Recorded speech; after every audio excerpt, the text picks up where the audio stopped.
Good morning.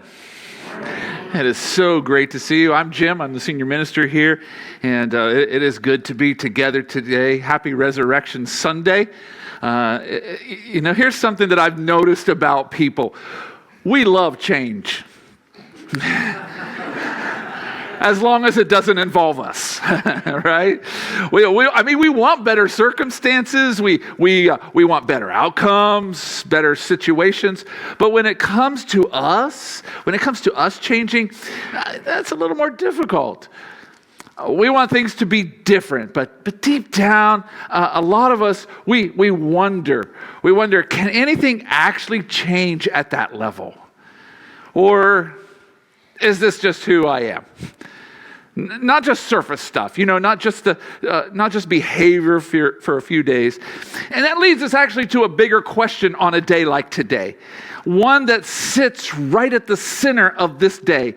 And that is this: does Easter actually change anything? Does it change anything? Really?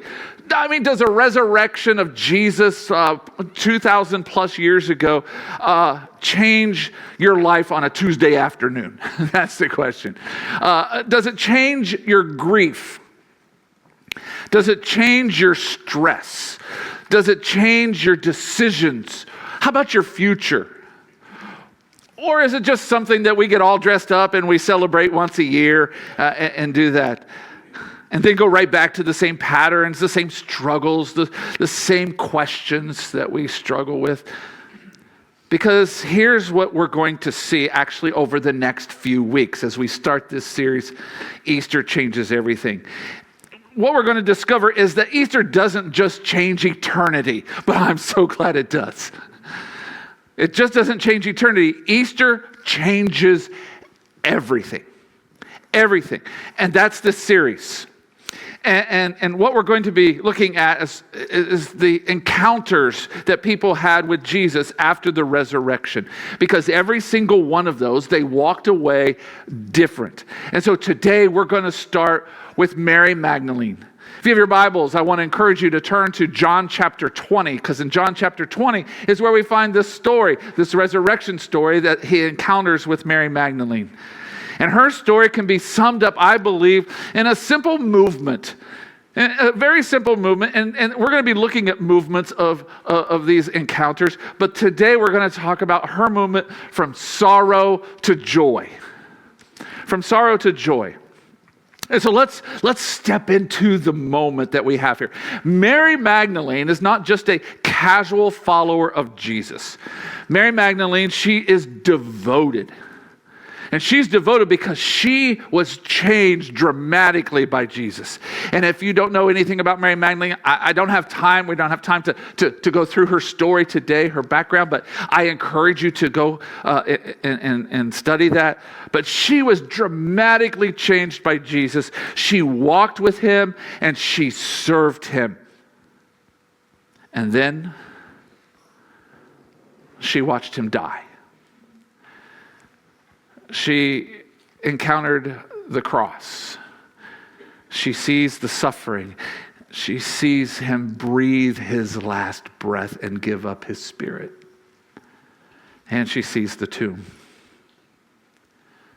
And now we come to Sunday morning. And she comes to the tomb. Now, when she comes to the tomb, she's not coming expecting a hope. She's not come expecting life. What she is coming carrying sorrow.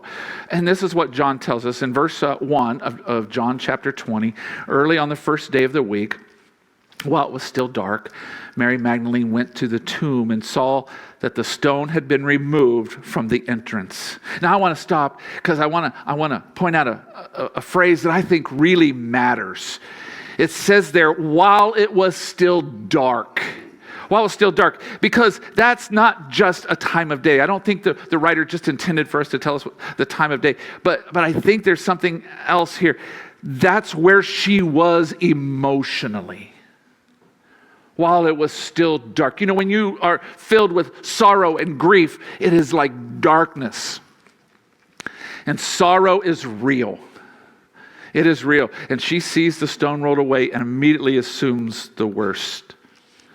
And so drop down to verse 11 because we're going to pick up her story. We'll talk about some of the other stories in other weeks. But down in verse 11 of John chapter 20, it says, "Now Mary stood outside the tomb crying. And as she wept, she bent over and looked into the tomb." Now she's standing out there crying. And this isn't just kind of crying. It's not just emotional. She is undone. That's what this word indicates. She's grieving and she's overwhelmed. And I think it's important for us to understand this right away. That is this: following Jesus does not mean that we won't experience sorrow. You see, following Jesus doesn't give us a get out of free jail card when it comes to experiencing all the things of this world. So following Jesus doesn't mean you won't experience sorrow. Mary loved Jesus deeply, and she was still heartbroken. So let's be honest. Some of us may have walked in here today carrying some of that same kind of weight. It might not be the same situation, but we have these feelings, and darkness sometimes overtakes us. Maybe it's a loss. Maybe it's disappointment. Maybe someone here is dealing with anxiety or regret, broken relationships, unanswered prayer. You know you're here, you got dressed up, and it's Easter, and we're with the family, and everything, but it still feels dark. I remember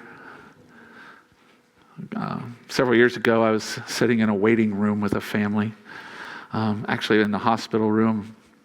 It was an elder from the church that I served in Kentucky, and it was very heavy and dark. The machines were humming and monitors were beeping, and that quiet, heavy feeling in the air.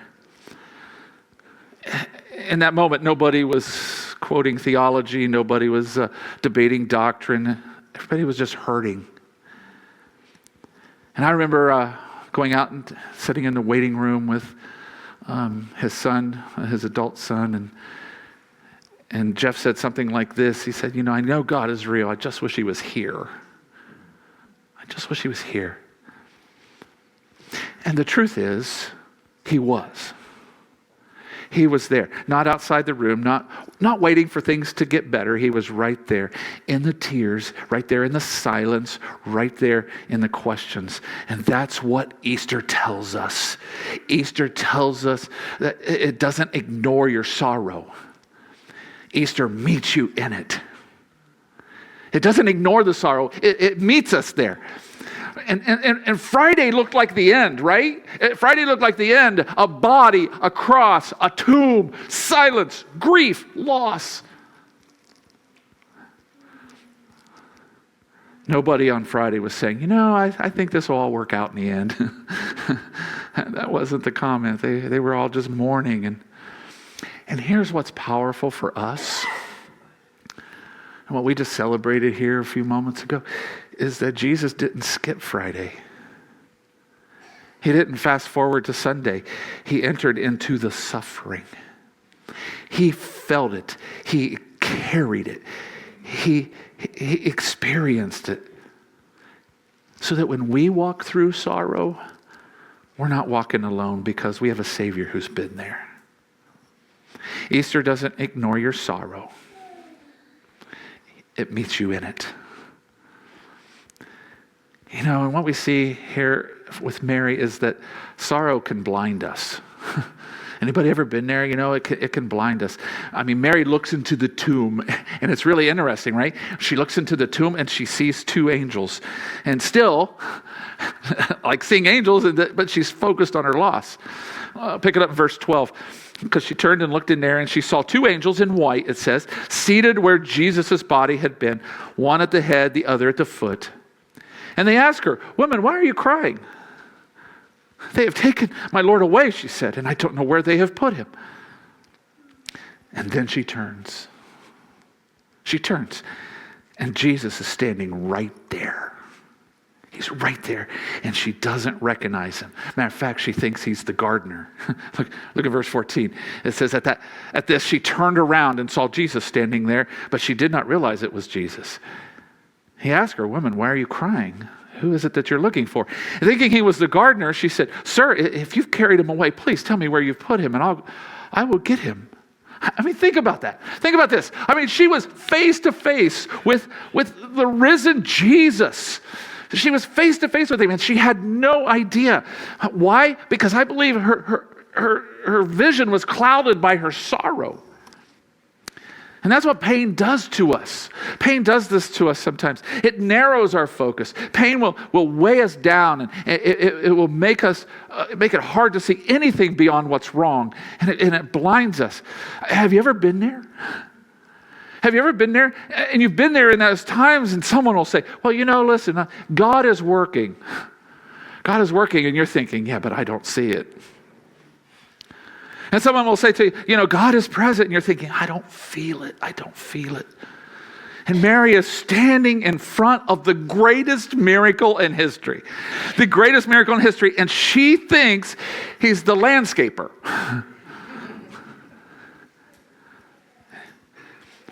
And here's what I want you to realize. Sometimes the very thing that you're praying for is already closer than you think. But sorrow makes it hard to see. Pain makes it hard to live. Then everything changes. Because Jesus meets us personally. First part of verse 16 says this. Jesus said to her, "Mary, Mary." Go.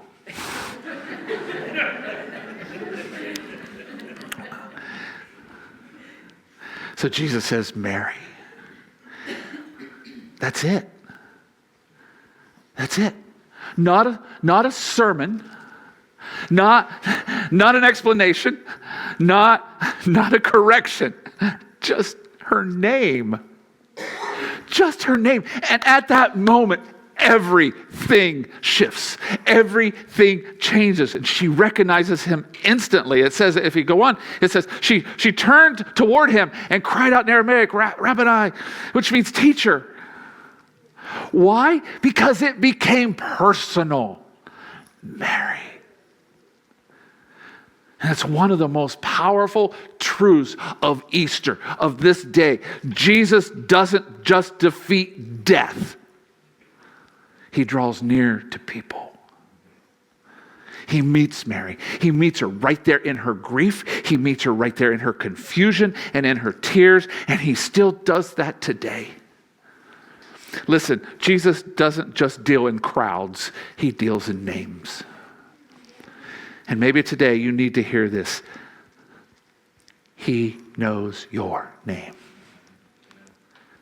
He knows your name, and he knows your story, and he knows your struggle. He knows your sorrow. He knows your grief. He knows where it's dark.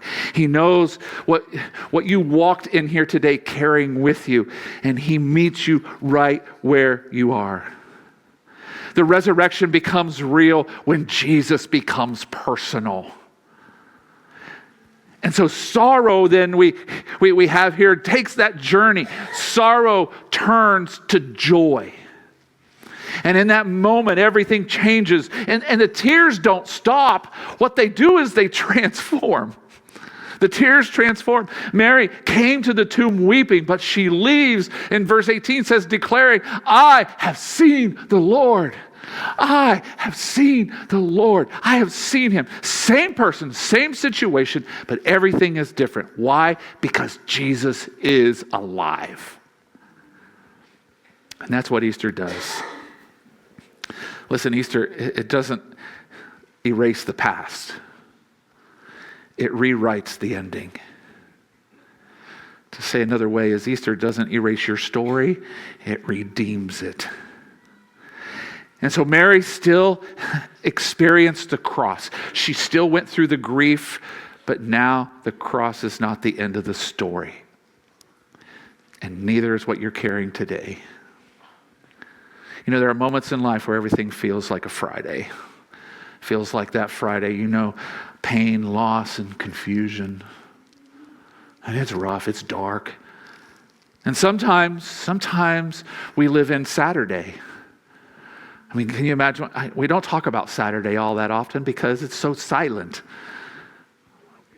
But we walk in it. We walk in waiting and silence and not sure what's next. But Easter reminds us that Sunday's coming. It's coming. And because of that, sorrow is never the final word. Because sorrow, because of the Easter, leads to joy. And then joy leads to mission. Look in verse 17. Jesus tells Mary, he says, don't hold on to me, for I have not yet ascended to my Father. Go instead to my brothers and tell them, I am ascending to my Father and your Father, to my God and your God. And she does. Think about this. The first person Jesus appears to after the resurrection is Mary. And the first person sent to share the good news is Mary. Why?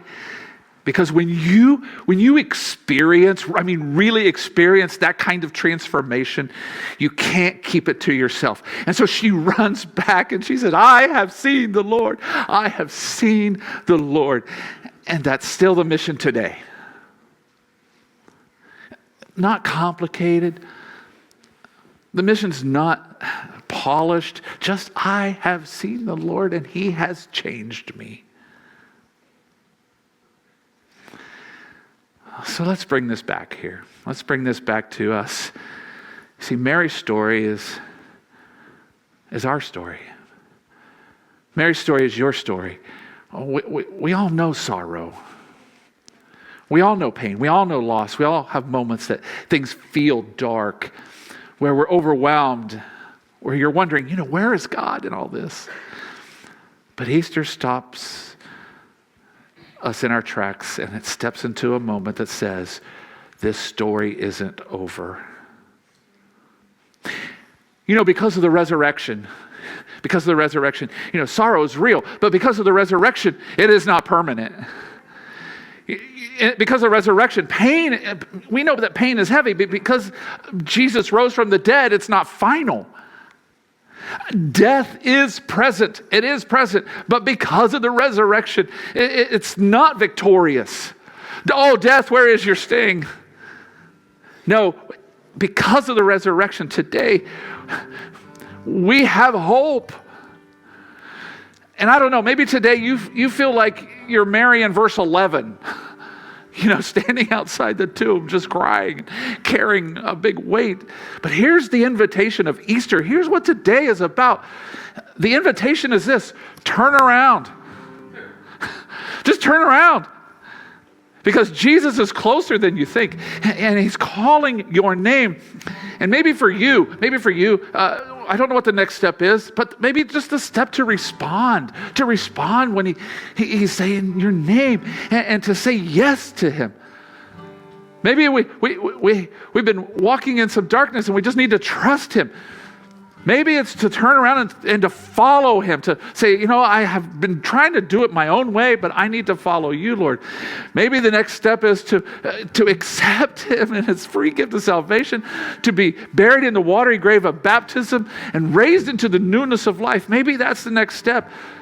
Because the same Jesus who called Mary's name is calling you. And because he lives, you can have life.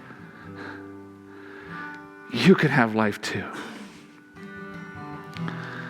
There was a man who once said, after losing someone he loved and going through a dark night of the soul, said, until you stare your darkness in the face, Easter's just a holiday. But when you walk through loss, Easter becomes everything. Everything. Because it becomes your anchor. It becomes your hope. It's what keeps you going. And that's what Mary discovered that morning. She came in sorrow, but she left in joy. And that same Jesus is still doing this today. And here's what I want to leave you with this. It is so vital. I hope you get the message of this day. Easter changes everything. It changes everything because Easter still turns sorrow into joy.